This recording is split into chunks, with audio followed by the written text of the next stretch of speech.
Olá pessoal, tudo bem? O mercado nem sempre se move nas mesmas condições, nem sempre ele se move na mesma velocidade, nem sempre ele se move com as mesmas amplitudes e isso requer ali algumas adaptações do operador para que ele sobreviva a esses momentos. E eu queria bater um papo com vocês sobre isso. Vamos lá?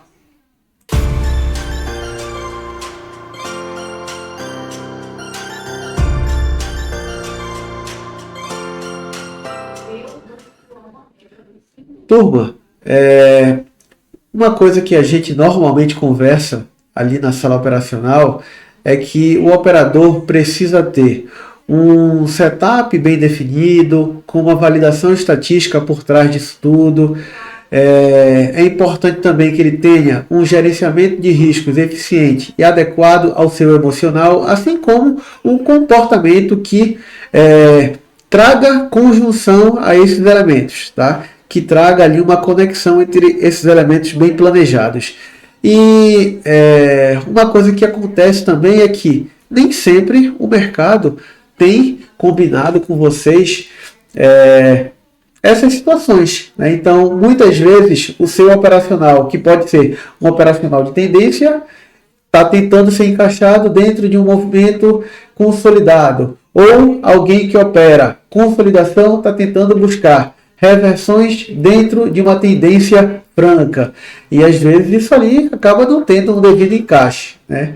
E para sobreviver a esses momentos, o operador ele precisa fazer, sim, algumas adaptações no seu operacional. E eu estava fazendo uma reflexão sobre o nosso gráfico de desempenho ali da sala ao vivo, que a gente também replica em alguns momentos ali nas lives, que olha, a gente iniciou aqui em uma tendência de alta no nosso gráfico de desempenho, depois demos aqui uma leve consolidada, pivoteamos para cima, tomamos o drawdown e viemos fazer teste aqui no topo anterior do nosso relatório de desempenho e depois corremos para frente. E em alguns momentos a gente precisou fazer ali pequenas adequações para sobreviver dentro desse mercado.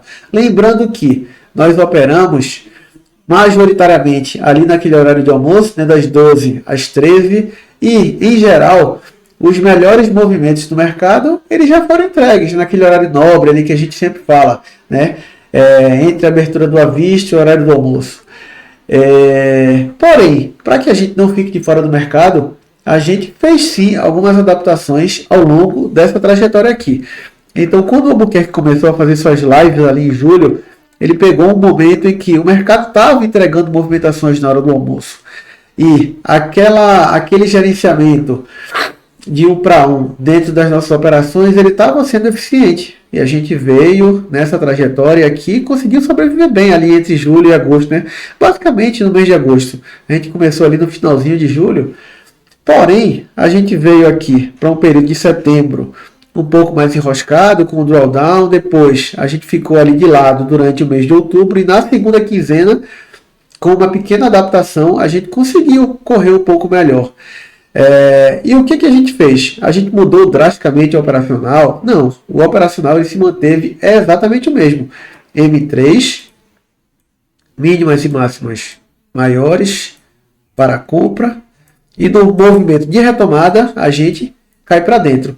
O que nós mudamos? Como o mercado ele diminuiu muito a amplitude ali na hora do almoço, a gente optou por, ao invés de fazer boletas de 1 para 1, a gente passou a fazer boletas parciais mais curtas, porém o residual levando até 1 para 1. Então a gente manteve o gerenciamento de 1 para 1 com uma pequena adaptação. Então a gente até tem aqui algumas boletas que a gente utiliza. Então a gente tem aqui uma boleta de 50 pontos com parcial, aí você arrasta o tamanho da sua parcial e o lote residual e vai trabalhando, mas sempre de forma a manter a sua operação no final, tá, com o gerenciamento adequado. Então você respeita o seu tamanho de stop, faz uma parcial um pouquinho mais curta e vai buscando alvos maiores que paguem ali algo próximo ao seu 1 para 1 ou gerenciamento que você definiu, podendo inclusive fazer reentradas dentro da própria operação. Tá? Então é um gerenciamento que a gente tem feito aqui dentro das nossas operações, dentro das nossas lives, que representa uma pequena adaptação em relação ao momento que a gente encontrou no mercado e que tem funcionado. Daqui a pouco o mercado ele começou a ter um pouquinho mais de volatilidade na hora do almoço, um pouquinho mais de amplitude. A gente deixa de fazer essas parciais curtas e passa a explorar o movimento maior com o lote cheio. E assim vai, tá? Então esses pequenos movimentos de adaptação, pessoal, eles são necessários para que a gente se adeque ao que o mercado está nos oferecendo naqueles determinados momentos. Ok, pessoal? Então era esse bate-papo que eu queria ter com vocês aí, para que a gente não fique sempre quadradinho ali dentro daquela realidade operacional que a gente planejou. Tá? Muitas vezes a gente vai precisar fazer sim algumas adaptações. Ok, turma? Um grande abraço.